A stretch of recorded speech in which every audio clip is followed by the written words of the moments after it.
Welcome. In today's video, we'll be diving into an important topic: how to change your domain when starting a site with eDirectory. As you know, your license is initially set up with a temporary URL, but changing your domain is an essential step for configuring your site properly. Some elements, like Google integrations, email sending settings, and others, require your domain to be live, and we'll cover these in upcoming videos. In this video, we'll walk you through the process of switching your domain from the temporary URL to your actual domain. Domain provider. The first step is to purchase the domain you want to use for your eDirectory site. You can choose any provider that suits your needs. Some popular options include GoDaddy, Google Domains, and Namecheap. DNS zone.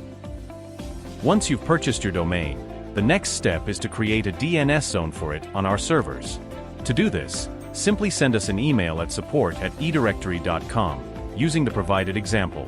Be sure to check the detailed instructions in the written article attached to this video or on the description below.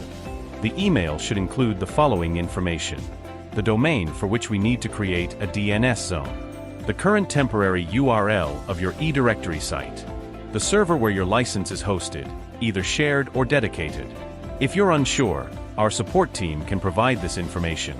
If you purchased an email server along with your domain, we'll need to point the MX, CNAME, and TXT records as well.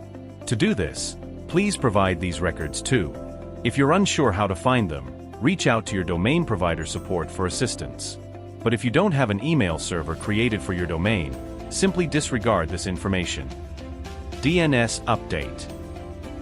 After you send us the email, we'll reply with the necessary configurations for you to complete on your end. This includes pointing the domain name servers, or DNS, to our servers.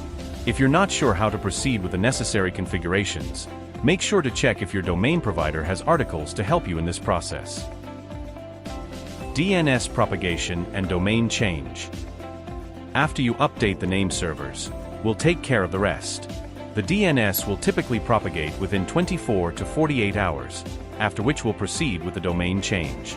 Once the migration is complete, we'll notify you through email, confirming that your domain has been successfully updated. You can now access your eDirectory site using your domain. That's all for today. Thank you for watching this video. See you on the next tutorial.